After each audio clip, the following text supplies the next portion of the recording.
अच्छा, मोटा मोटा यही आता है। अनएम्प्लॉयमेंट है, पॉवर्टी है, हाँ, नेशनल इनकम है, वेरी गुड, पब्लिक फाइनेंस है, वेरी गुड, मनी है, बैंकिंग है, वेरी गुड। देखिएगा, पहले तो मैं आपको मोटा मोटा सिलेबस अपना बता देता हूँ। सिलेबस में प्रैक्टिकल जो पोर्शन है उसमें तो बिल्कुल सही कहा इन्होंने। एक तो बेटा डिमांड है, सप्लाई है, डिमांड फोरकास्टिंग है, मार्केट है, और इसके अलावा आप देखें तो नेशनल इनकम है, इन्फ्लेशन है, मुद्रास्फीति, ये भी प्रैक्टिकल पोर्शन में होता है।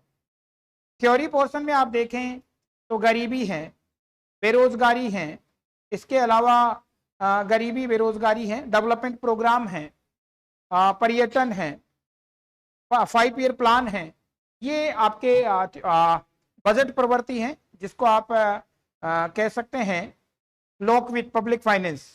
तो ये अपना मोटा मोटा सिलेबस है। सबसे पहले कौन से टॉपिक पे बात करूं बेटा, तू बताएगी आज तो।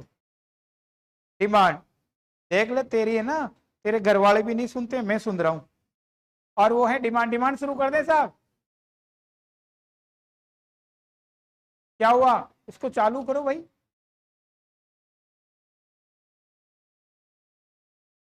ये तेरी डिमांड है और डिमांड पे डिमांड है। सिलेबस बता दिया, सिलेबस मौखिक बता देते हैं, और बता दूं भाई, चलो सिलेबस बता देते हैं। ला पेन ला, देखो सिलेबस अपना देखो। ये तो जनरल नॉलेज का है, पार्ट बी अपना स्टैटिस्टिक्स और इकोनॉमिक्स का है। तो ये तो स्टैटिस्टिक्स चल रहा है अभी।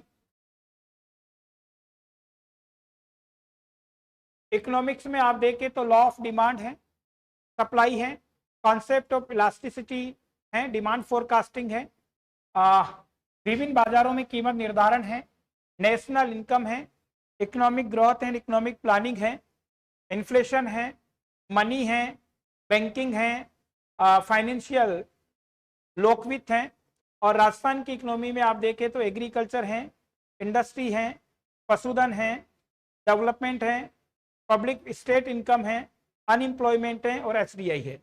ये अपना मोटा मोटा सिलेबस है।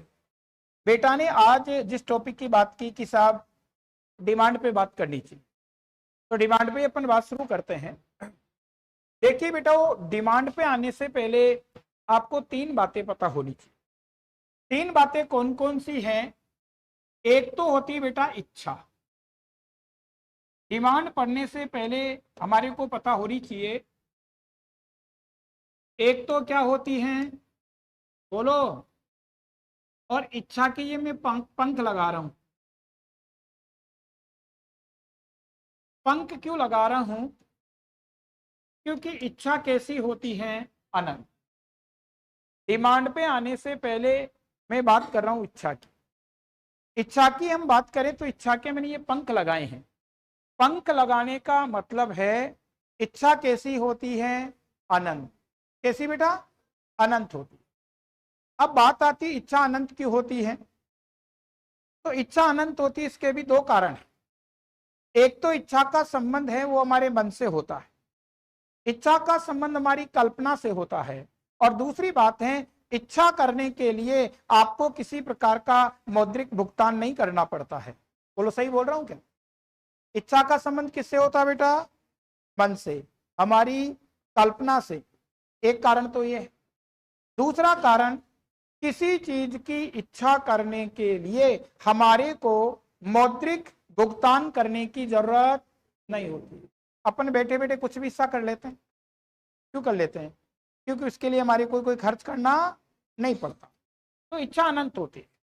फिर आपको पता इच्छा है, इसको अपन 2 भागों में बांटते हैं। एक तो होती है असंभव इच्छा, कौन सी? और एक कौन सी होती है? सम। इनका भी अर्थ समझो बेटा। हमारी ऐसी इच्छाएं जिनको हम हमारी आर्थिक शक्ति के बल पे पूरा नहीं कर सकते। ऐसी इच्छाएं जिनको हम कितने भी पैसे वाले हैं फिर भी हम उनको पूरा, उनको कहते हैं असंभव इच्छाएं। जैसे मेरी इच्छा हो सकती है कि मेरा कभी बुढ़ापा नहीं आए, सबकी होती। मेरी ये इच्छा हो सकती है कि मेरी कभी मृत्यु ना हो। तो क्या मैं मेरी इन इच्छाओं को पैसों से पूरा कर सकता हूं? बोलो बेटा। मरना तो सबको पड़ेगा, गरीब को भी मरना पड़ेगा, पैसे वाले को भी मरना, बूढ़ा गरीब भी होगा और अमीर भी। तो ये इच्छाएं हैं, क्या इन इच्छाओं को मैं मेरी आर्थिक शक्ति के बल पे पूरा कर सकता हूं? जोर से बोला करो, नहीं। इसका मतलब ये संभव है या असंभव है? पर बेटा मेरी इच्छा ये हो जाए कि आज है तीज है और आज तो घर पे घेवर ले जाऊंगा, तो जेब में पैसा होना चाहिए, जेब में। तो ये मेरी इच्छा संभव है या असंभव है? तो व्यक्ति की इच्छाएं कितने प्रकार की होती है? दो। एक असंभव होती है। असंभव का मतलब ऐसी इच्छाएं जिनको हम हमारी आर्थिक शक्ति के बल पे पूरा नहीं कर सकते।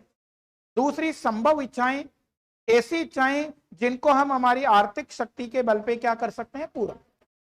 अब बेटा इच्छा है, इच्छा से बनती है आवश्यकता।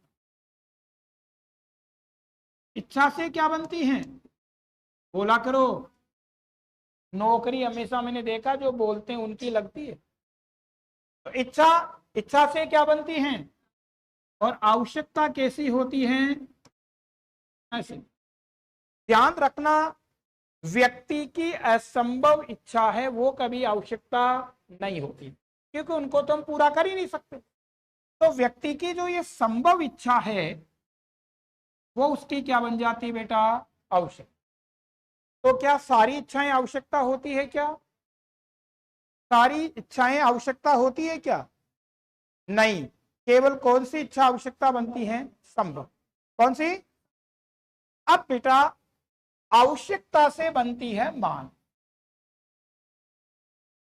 आवश्यकता से क्या बनती है? मांग। अब बेटा आवश्यकताएं क्या है? असीमित है, और हमारी आवश्यकताओं को पूरा करने के लिए हमारे पास में जो साधन होते हैं वो क्या होते हैं? सीमित होते हैं। कैसे? एक उदाहरण जो मैं दिया करता हूं, मान लीजिए हमारी बेटा है और बेटा के भैया की शादी है, और बेटा ने अपनी आवश्यकताओं की लिस्ट बना रही कि ये लाऊंगी, ये लाऊंगी, ये लाऊंगी, 20 चीजें लाऊंगी। शादी में कितनी चीजें? 20 चीजें लाऊंगी। और इन 20 चीजें लाने के लिए आपको 20,000 रुपए की जरूरत है। आपने ससुराल वालों से कहा, बोले साहब मेरे भाई की शादी है, मेरे को पैसे दो, मैं ये चीजें लाऊंगी। तो ससुराल वालों ने आपको कितने रुपए दिए? 5,000। कि भाई हमारे पास तो कितने रुपए हैं? 5,000 रुपए हैं। तो बेटा आप क्या करोगे? आवश्यकताओं को कम करोगे। मतलब सैंडल की एक जोड़ी लानी थी, तो क्या एक सैंडल लाओगे? हाँ, आवश्यकता कम नहीं कहेंगे, क्योंकि उत्तर गलत था। आवश्यकताओं का चयन, आवश्यकताओं का चयन करना पड़ेगा। तो अब देखिए इनको जरूरत कितने की थी? बोला करो यार, 20,000। कितनी? और मिले कितने हैं? तो आवश्यकता कितनी है और साधन मिले। अब इन 5,000 में 20,000 का काम तो हो नहीं सकता, तो फिर इनको अपनी आवश्यकताओं का क्या करना पड़ेगा? चयन। अपनी आवश्यकताओं को इनको प्राथमिकता देनी पड़ेगी कि ठीक है यार, इससे तो काम चला लूंगी, इससे भी चला लूंगी, ये लाना पड़ेगा। इससे काम चला लूंगी, ये लाना पड़ेगा। इससे काम चला लूंगी, ये लाना पड़ेगा, ये लाना पड़ेगा। तो आपको आवश्यकताओं का क्या करना पड़ा? चयन। तो क्या आपकी सारी आवश्यकता मांग बन पाई क्या? नहीं। मांग कौन सी आवश्यकता बनती है? मांग बनती है प्रभाव पूर्ण आवश्यकता। कौन सी? जिसके लिए इन्होंने एक बहुत अच्छा शब्द काम में लिया था, जो ज्यादा जरूरी है। जो, तो बताओ इनकी सारी आवश्यकता मांग बन पाई या जो ज्यादा जरूरी थी वो आवश्यकताएं मांग बन पाई? तो देखो, इच्छा से क्या बनती हैं और आवश्यकता से बनती हैं। सारी इच्छाएं आवश्यकता नहीं होती और सारी आवश्यकताएं मांग नहीं होती। तो ध्यान रखना, आपसे पूछे मांग क्या होती है, तो व्यक्ति की प्रभावपूर्ण आवश्यकता को क्या कहते हैं? मांग। व्यक्ति की प्रभावपूर्ण, प्रभावपूर्ण का मतलब जो ज्यादा जरूरी है। व्यक्ति की प्रभावपूर्ण आवश्यकता को क्या कहते हैं? मांग कहते हैं। तो बेटा पहले तो इस स्ट्रक्चर को उतारो, फिर आएंगे अपन मांग के ऊपर। तो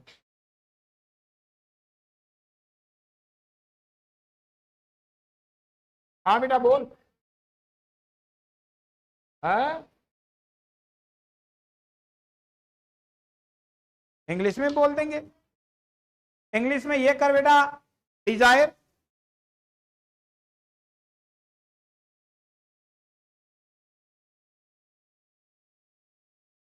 ये आपकी नीड और ये डिमांड।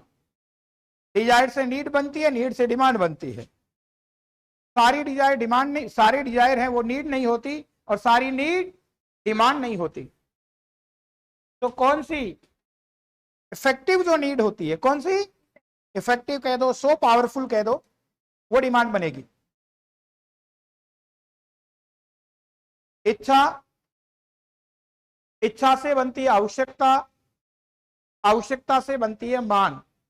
इसीलिए देखिए मैंने गोला छोटा करता गया हूं मैं। इच्छा की अपेक्षा आवश्यकता कम, आवश्यकता की अपेक्षा मांग कम।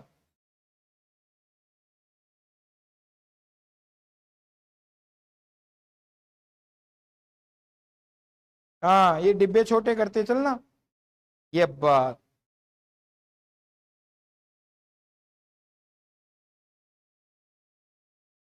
हमारी जो प्रभावपूर्ण आवश्यकता है वो क्या बनती है बेटा? मांग। प्रभावपूर्ण का मतलब जो ज्यादा जरूरी है। जो क्यों? सारी चीजें तो अपन ले नहीं सकते। सारी चीजें तो अपन क्यों नहीं ले सकते? पैसे नहीं है, साधन नहीं है हमारे पास। तो जो ज्यादा प्रभावपूर्ण होगी उसका हमारे को चयन करना पड़ेगा, और वो हमारी क्या बन जाती है? मांग बन जाती है। तो ये तो केवल कुछ किताबों में इसको ऐसे भी लिख रखा, देखो। नमस्कार मेरे बच्चों को, नमस्कार सभी को। देखिएगा, चलो कुछ किताबों में बेटा इस स्ट्रक्चर को ऐसे भी दिखा रखा होगा, यूं।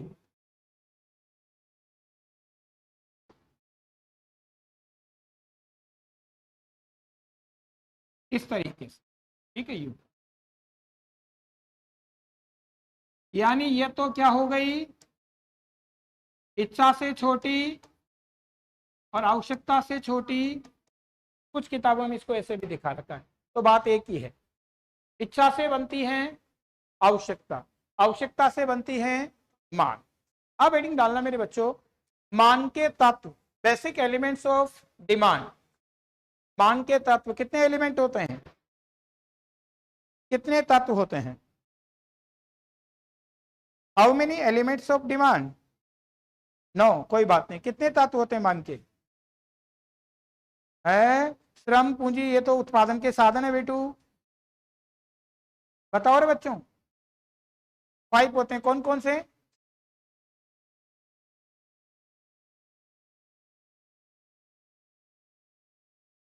You are perfectly right, yes. Heading डालो, मांग के तत्व। 5 तत्व होते हैं। देखो मांग के तत्व लिख लो मेरे साथ साथ। नंबर 1, नंबर 1 वस्तु को खरीदने की इच्छा। वस्तु को, वस्तु को खरीदने की इच्छा होनी चाहिए सबसे पहली बात। नंबर 2, पर्याप्त वित्तीय साधन। पर्याप्त वित्तीय साधन होने चाहिए, फाइनेंशियल रिसोर्सेज। नंबर 3, साधनों को त्यागने की तत्परता होनी चाहिए, सेक्रीफाइस करने की तत्परता होनी चाहिए। नंबर 4, निश्चित कीमत होनी चाहिए। और नंबर 5, निश्चित स्थान होना चाहिए। बिल्कुल सही कहा था मेरी बच्ची ने, निश्चित स्थान होना चाहिए। ये 5 एलिमेंट होते हैं बेटा। देखो, किसी भी वस्तु की मांग करने के लिए ये ऊपर वाली तीनों बातें हैं, ये एक साथ होना जरूरी है। किसी भी वस्तु की मांग करने के लिए किसी भी वस्तु की मांग करने के लिए ये ऊपर वाली तीनों बातें एक साथ होना जरूरी है। अगर बच्चों इसमें से एक भी बात नहीं है तो आप वस्तु की मांग कर ही नहीं सकते। सबसे पहले तो वस्तु को खरीदने की आप में क्या होनी चाहिए? इच्छा होनी चाहिए। पर भाई साहब, इच्छा होने से काम नहीं चलेगा। जेब में क्या होने चाहिए? बोलो। साधन होने चाहिए। और साधन होने से ही काम नहीं चलेगा। साधन दिखाने के लिए नहीं, किसके लिए होने चाहिए? खर्च करने के लिए होने चाहिए। मैं एक उदाहरण दिया करता हूं। हमारी ये बेटा है, बहुत पैसे वाली है। ये बेटा बहुत, देखिए कॉन्सेप्ट पे आऊंगा मैं। ये बेटा बहुत पैसे वाली है, पर गांधीवादी विचारों की है। इनका मानना है कि जहां तक संभव हो व्यक्ति को अपनी आवश्यकताओं को क्या रखना चाहिए? सीमित रखना चाहिए। इनकी ये सोच। ये चाहे ना तो 4 कार एक साथ खरीद सकती है, परंतु फिर भी इनके घर में कार नहीं है। घर में कार, अब घर में कार क्यों नहीं है?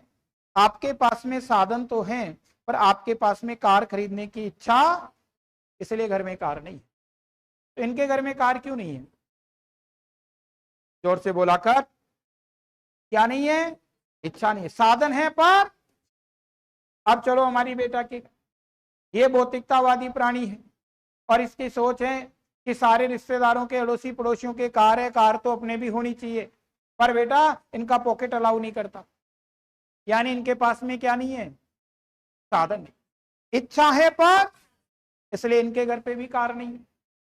ये आ जाइए, ये बेटा इनके घर पे पैसा भी पड़ा है, इच्छा भी है, पापा रिटायरमेंट हुए, इतना पैसा पड़ा है, पर ये बिल्कुल कंजूस प्राणी है और पैसों से इतना प्रेम है, छोड़ना ही नहीं चाहती। छोड़ना ही, तो इनके घर पे भी कार नहीं है। इनके घर पे कार क्यों नहीं है?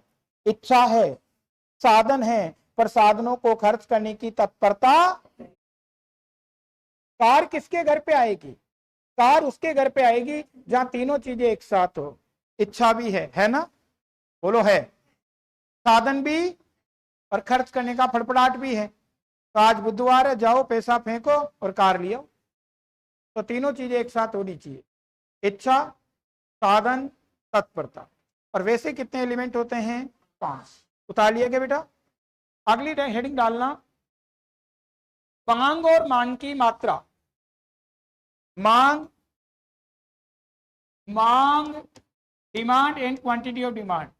मांग और मांग की मात्रा। मांग और मांग की मात्रा। बेटा ध्यान देना, डिमांड अलग चीज होती है, क्वांटिटी ऑफ डिमांड अलग चीज होती है। कोई बता सकता मेरे को मांग और मांग की मात्रा में क्या अंतर है? हाँ बोलिए।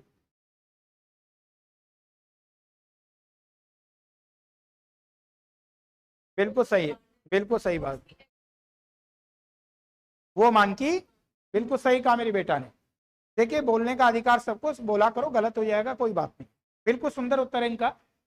बेटा मांग अलग चीज होती है, मांग की मात्रा अलग चीज होती है। वस्तु की संभावित कीमत पर, किस कीमत पर?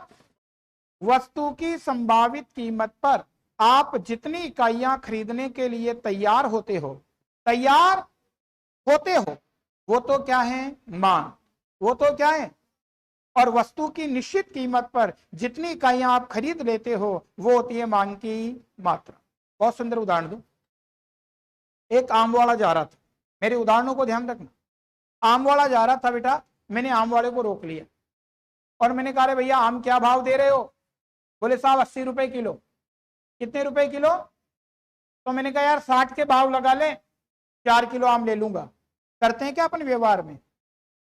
संभावित कीमत कितनी बोली मैंने? 60। बोलो ना, कितने आम खरीदने के लिए तैयार हूं? बोलो। वो मेरी मांग है या मांग की मात्रा? मांग। क्या है? उसने कहा बोले भाई साहब कैसी बात कर रहे हो, 70 रुपए किलो तो मेरे घर में आए हैं, आपको 60 का कैसे दे दूं? लेना हो तो लो, चाहे मत लो, 80 रुपए से एक पैसा भी कम है। तो मैंने कहा चलो 1 किलो दे दे। 1 किलो। बेटा संभावित कीमत कितनी बोली थी मैंने? 60। कितनी? कितने आम खरीदने के लिए तैयार था? वो तो मेरी क्या थी? मांग। बोलो। निश्चित कीमत कितनी है? 80। 80 पे खरीदा कितना, वो है मेरी मांग की मात्रा। समझ गए क्या? संभावित कीमत पर हम जितनी इकाइयां खरीदने की इच्छा व्यक्त करते हैं, जितनी इकाइयां खरीदने की, वो तो हमारी क्या है, मांग। क्या है? और निश्चित कीमत पर हम जितनी इकाइयां खरीदते हैं वो होती है मांग की। तो लिखो बेटा, वस्तु की संभावित, वस्तु की संभावित या विभिन्न कीमतों पर, वस्तु की संभावित या विभिन्न कीमतों पर, वस्तु की संभावित या विभिन्न कीमतों पर, वेरिएबल प्राइस, वस्तु की संभावित या विभिन्न कीमतों पर क्रेता क्रेता जितनी इकाइयां खरीदने के लिए तैयार होता है,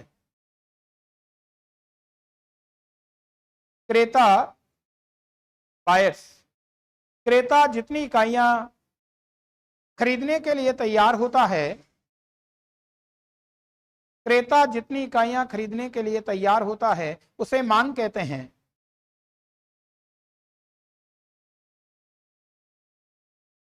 तथा वस्तु की निश्चित कीमत, फिक्स प्राइस, वस्तु की निश्चित कीमत पर जितनी इकाइयां खरीद लेता है, वस्तु की निश्चित कीमत पर जितनी इकाइयां खरीद लेता है, वस्तु की निश्चित कीमत पर जितनी इकाइयां खरीद लेता है उसे मांग की मात्रा कहते हैं। वस्तु की निश्चित कीमत पर जितनी इकाइयां खरीद लेता है उसे मांग की मात्रा कहते हैं।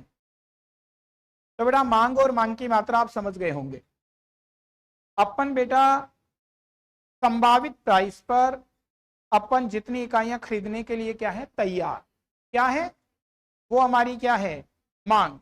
और निश्चित कीमत पर हमने जितनी इकाइयां खरीद ली वो बन जाती है मांग की मात्रा। बहुत ही सुंदर उदाहरण मैंने दिया था। मैंने कहा कि एक आम वाला जा रहा था और हमने कहा भैया आम कैसे दे रहे हो, उसने कहा 80 रुपए किलो। हमने कहा 60 रुपए किलो लगा लो, कितने आम ले लेंगे, 4 किलो। वो हमारी क्या थी, मांग। क्या थी? उसने कहा भैया लेना हो तो ले चाहे मत ले, 80 रुपए से एक पैसा भी कम नहीं होगा। तो मैंने कहा चले 1 किलो दे दे। कितना? तो देखो खरीदने की इच्छा तो कितनी थी, तो वो तो क्या थी, मेरी मांग। खरीदा कितना, वो है मांग की। अब हेडिंग डालो बेटा, मांग अनुसूची, मांग अनुसूची, डिमांड शेड्यूल, मांग अनुसूची और बाजार मांग अनुसूची,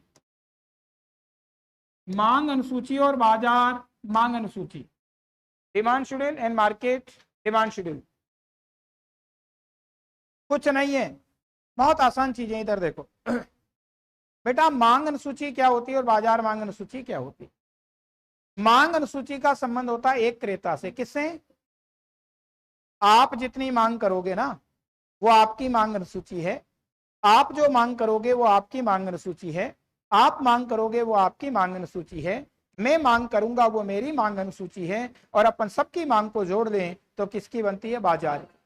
कुछ नहीं, ये 5 हैं।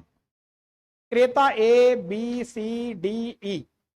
ए जितनी इकाइयां खरीद रहा वो ए की मांग अनुसूची है, बी खरीदे वो बी की, सी खरीदे वो सी की, डी खरीदे वो डी की, ई खरीदे वो ई की। देखो ये तो मांग अनुसूचियां हैं और इन 5 को क्या कर लिया, जोड़ दिया 5 को। तो ये किसकी बन गई, बाजार की। किसकी? ए करो इसमें मांग अनुसूची, ए करना मांग अनुसूची। हाँ क्या, अभी तसल्ली करो, लिखवाने तो दो। लिखो मांग अनुसूची, मांग अनुसूची लिखो। इसे मांग तालिका, डिमांड लिस्ट, इसे मांग तालिका या व्यक्तिगत मांग वक्र, इंडिविजुअल डिमांड कर्व, इसे मांग तालिका या व्यक्तिगत मांग वक्र भी कहते हैं, व्यक्तिगत मांग वक्र भी कहते हैं। वस्तु की विभिन्न कीमतों पर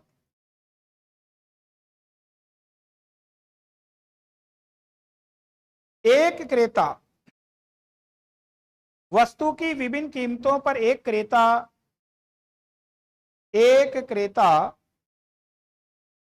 जितनी इकाइयां खरीदने के लिए तैयार होता है, तैयार इच्छा ही होगी बेटा। वस्तु की विभिन्न कीमतों पर एक क्रेता जितनी इकाइयां खरीदने के लिए तैयार होता है उसे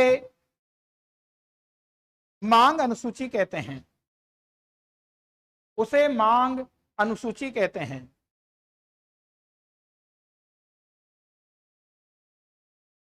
वेरी गुड मनीष जी, शाबाश, अच्छा लिख रहे हो। इधर देखिएगा बेटा, ये तो ले लिया अपन ने कीमत 1 2 3 4 5, और आपको पता है आगे पढ़ाऊंगा कीमत और मांग के बीच कैसा संबंध होता है, विपरीत। कीमत और मांग के बीच कैसा संबंध होता है, बोला खूब करो यार, विपरीत। कैसा? अब कीमत बढ़ रही है तो मांग क्या करेगी, घटेगी। ये ले लिया आपने 10 8 6, 10 8 6 4 2। बेटा इसका अगर चित्र बनाओगे तो जहां भी विपरीत संबंध बनता है, ये तो अपने ले ली कीमत, ये ले ली अपने मांग, और जहां विपरीत संबंध होता है उसका ढाल हमेशा कैसा बनता है, ऋणात्मक। कैसा? जो ऊपर से नीचे आती है उसको क्या कहते हैं, ऋणात्मक। बनाओ इसको।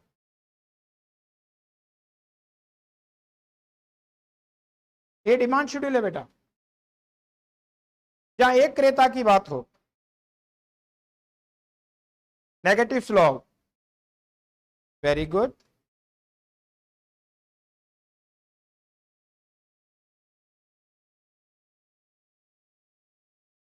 कुछ नहीं समझ गए बेटा? एक क्रेता खरीदने की जो इच्छा व्यक्त करता है वो मांग अनुसूची है, और सभी क्रेताओं की मांग को जोड़ लें तो किसकी बनती है, बाजार मांग अनुसूची। तो बी करो इसमें, बाजार मांग अनुसूची, मार्केट डिमांड शेड्यूल, बाजार मांग अनुसूची लिखो इसमें। इसे बाजार मांग तालिका,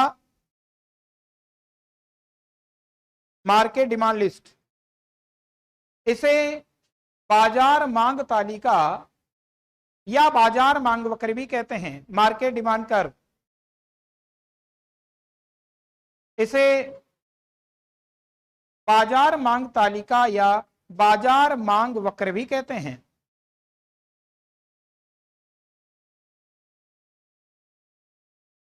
वस्तु की विभिन्न कीमतों पर, वस्तु की विभिन्न कीमतों पर विभिन्न क्रेता, वस्तु की विभिन्न कीमतों पर विभिन्न क्रेता जितनी इकाइयां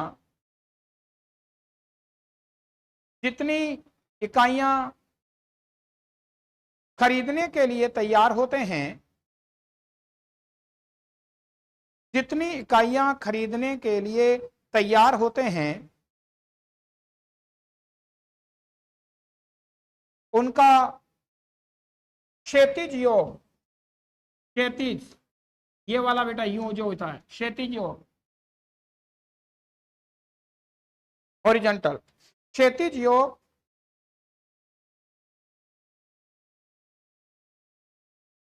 क्षैतिज योग बाजार मांग तालिका कहलाती है। क्षैतिज योग बाजार मांग तालिका कहलाती है। क्षैतिज योग बाजार मांग तालिका कहलाती है। अभी समझ जाओगे, 1 मिनट लगेगी। देखो इधर,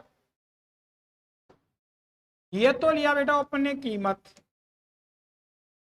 1 2 3 4 5, ठीक है।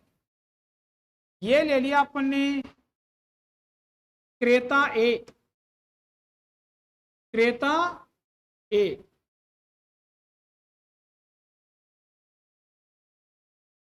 ये ले लिया अपन ने क्रेता बी, कम से कम 2 तो लेंगे, और ये ले लिया अपन ने बाजार मांग। देखो कुछ नहीं है, एक ही मांग है 10, 8, 6, 4, 2। बी की मांग है मान लो 15, 12, 9, 6, 3।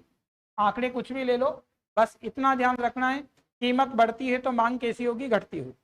अब इनको जोड़ लो बेटा, ए और बी को जोड़ा कितना हो गया 25, कितना हो गया 20, 15, 10, 5।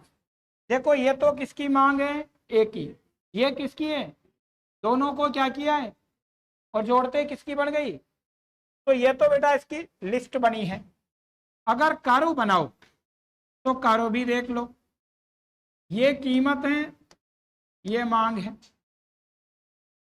ये है बेटा डिमांड ऑफ ए। किसका डिमांड कर्व है, बोला करो, ये किसका है, डिमांड ऑफ, इन दोनों को क्या कर दिया और इन दोनों को जोड़ते बन गया डीएम।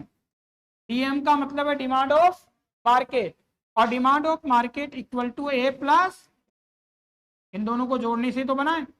अब यहाँ एक चीज आई थी क्षैतिज योग।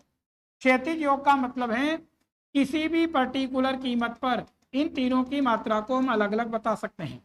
ओपी कीमत पर ये जो अपन ने योग किया, ये कौन सा योग है, क्षैतिज योग। यानी ध्यान रखना ओपी प्राइस पर जो ए है इसकी मांग तो है ओ क्यू, बी है इसकी मांग है ओ क्यू 2, और जो मार्केट है उसकी मांग क्या, ओ क्यू 3। ये तो किसकी मांग है, ए की, किसकी, ये किसकी है, और ये है पूरे बाजार की। ये किसका मांग वक्रता, ए का, ये किसका, दोनों को जोड़ने से किसका बन गया, बाजार का। उतारो इसको यूं कहीं।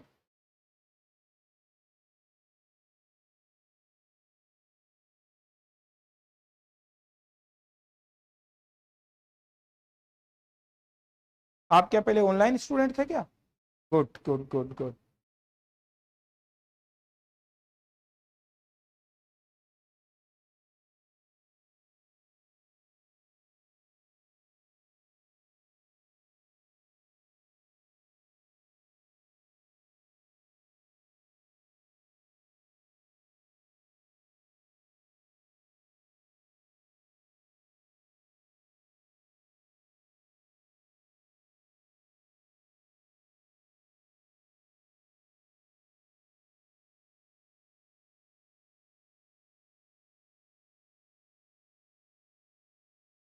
राजस्थान जीके की क्लास अभी नहीं हुई मनीष, आज तो शायद मैथमेटिक्स की क्लास हुई है, कंप्यूटर की हुई है और इकोनॉमिक्स की हो रही है।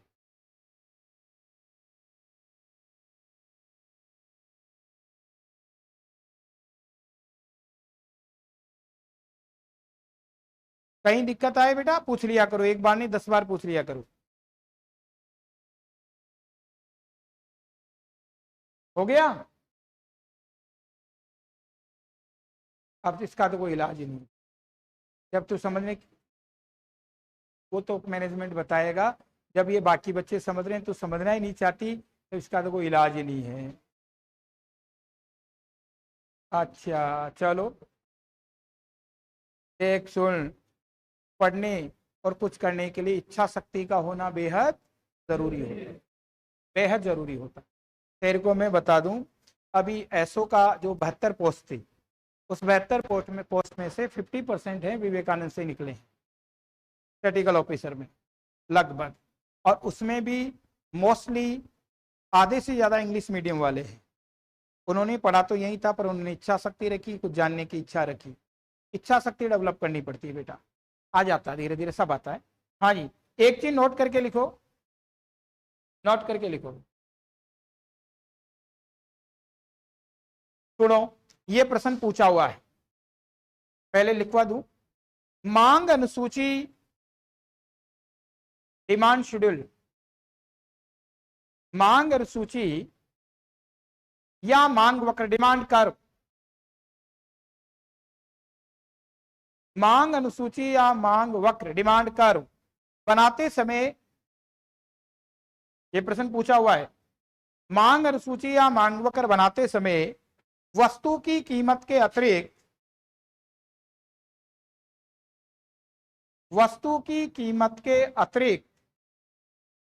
अन्य सभी बातों को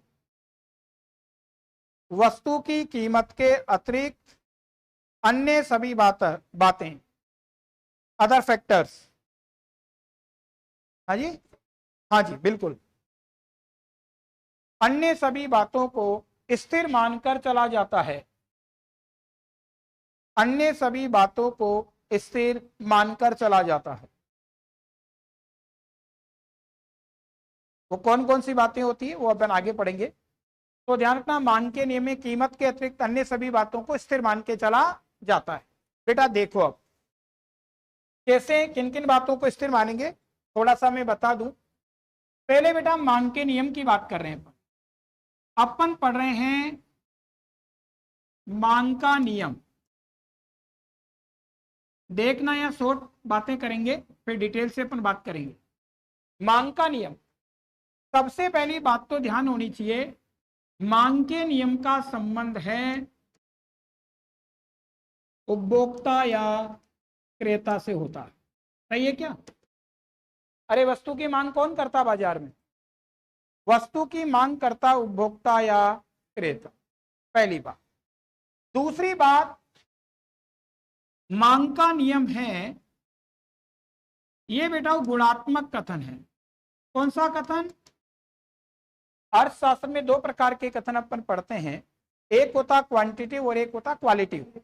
तो ध्यान रखना, मांग का नियम किस प्रकार का कथन होता? गुणात्मक। क्यों है बताएंगे अभी। तीसरी चीज, मांग के नियम के साथ में तीन चीजें होती है, समय, कीमत और मात्रा। ये तीनों चीजें होती है।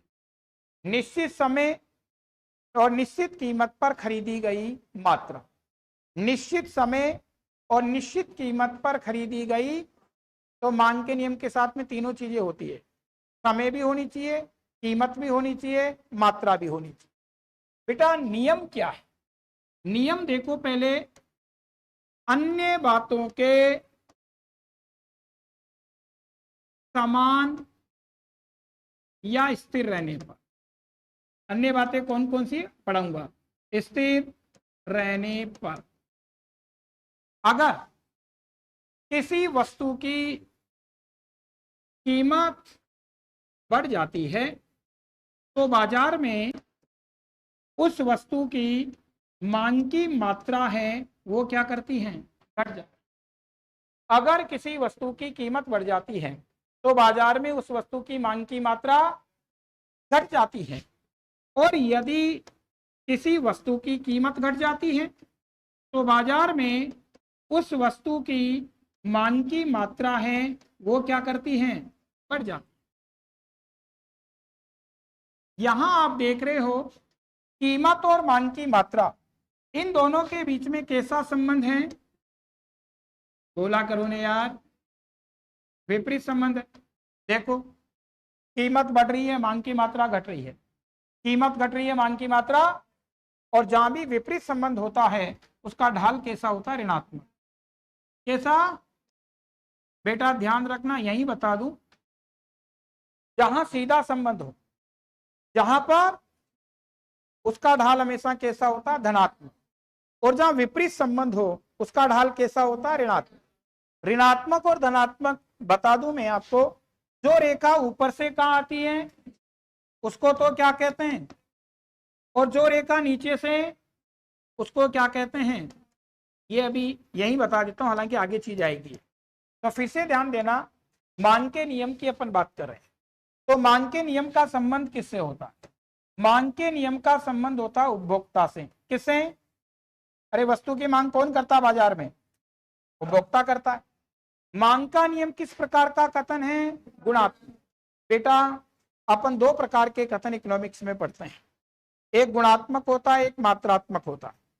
ध्यान रखना, जहां हम केवल परिवर्तन का अध्ययन करें, किसका? किसका?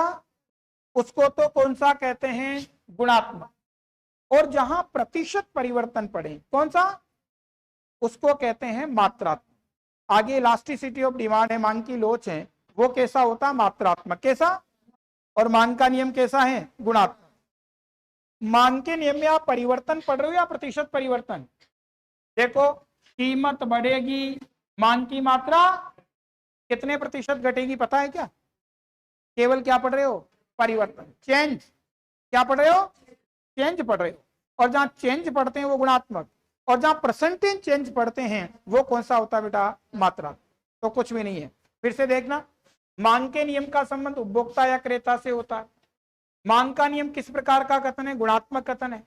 मांग के नियम के साथ कितनी चीजें होती है? 3, समय, कीमत और मात्रा। मांग का नियम है क्या?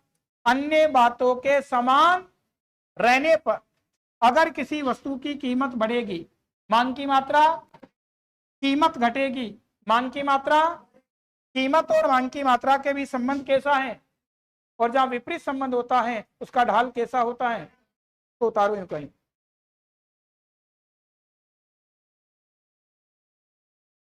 है qualitative, qualitative statement. Law of demand.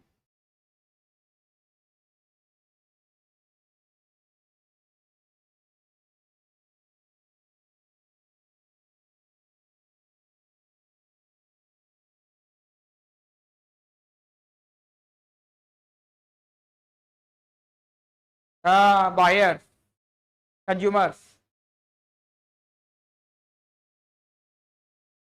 Rule of demand related from buyers या कंज्यूमर्स। गुणात्मक को कहते हैं बेटा क्वालिटिव स्टेटमेंट। थोड़ी कोशिश तू कर, थोड़ी मैं करूं, काम हो जाएगा। हिम्मत नहीं हारनी कभी भी। मांग के नियम के साथ में 3 चीजें होती है: समय, कीमत, मात्रा। Time, price and quantity. हाँ, बताऊंगा बेटा, बताऊं।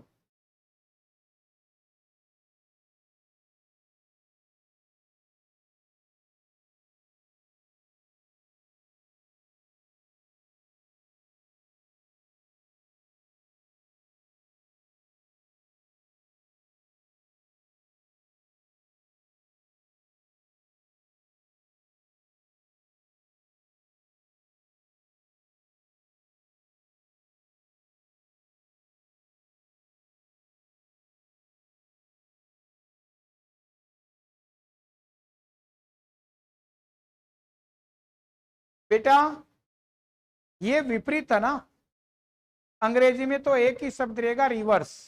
कौन सा? अपोजिट या रिवर्स। पर बेटा हिंदी में इस विपरीत को कई बार लिख देता प्रतिलोम। प्रतिलोम विपरीत का दूसरा नाम होता प्रतिलोम। कि कीमत और मांग के बीच में किस प्रकार का संबंध होता है, तो अपने विपरीत पढ़ रखा। विपरीत का दूसरा नाम क्या होता है? प्रतिलोम। कौन सा? और अंग्रेजी में विपोजिट कहेंगे या रिवर्स कहेंगे। यहां एक चीज नोट करके लिखो बेटा, नोट करके लिखना। मांग वक्र का ढाल, मांग वक्र का ढाल प्राय मोस्टली, डिमांड कर्व का स्लोप मोस्टली नेगेटिव होता है। मांग वक्र का ढाल प्राय ऋणात्मक होता है। बेटा सुन लेना, कई बार पेपर सेट ने बच्चों को उलझाया है। मांग वक्र का ढाल होता है, दे दिया, हमेशा ऋणात्मक, हमेशा, हमेशा प्राय ऋणात्मक, हमेशा धनात्मक, प्राय धनात्मक। तो उत्तर क्या होगा? प्राय ऋणात्मक। प्राय, अब प्राय क्यों कह रहा हूं, हमेशा नहीं कहते। हमेशा क्यों नहीं कहते? अगर किसी के पास में थोड़ी इकोनॉमिक्स रही हो पहले, तो गिफिन वस्तुओं का मांग वक्र कैसा बनता? पॉजिटिव बनता। कैसा बनता है? इसलिए बेटा डिमांड कर्व को हमेशा आप नेगेटिव नहीं कहोगे, क्योंकि कभी कभी ये कैसा होता है? पॉजिटिव भी होता है, अपवाद में होता है। Very good. इसलिए बेटा हमेशा नहीं कहेंगे, क्या कहेंगे?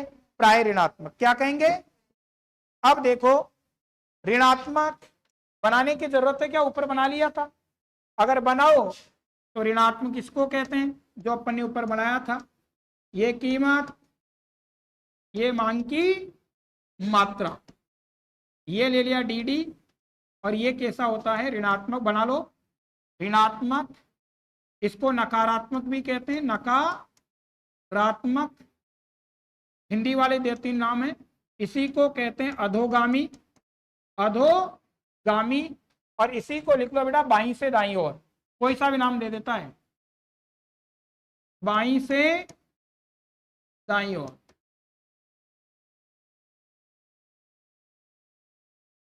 ऋणात्मक कह दो, नकारात्मक कह दो, अधोगामी, अधो का मतलब नीचे, गामी का मतलब जाने वाला, इसी को कहेंगे बाईं से दाईं। हाँ, डाउनवर्ड स्लोप, डाउनवर्ड स्लोप।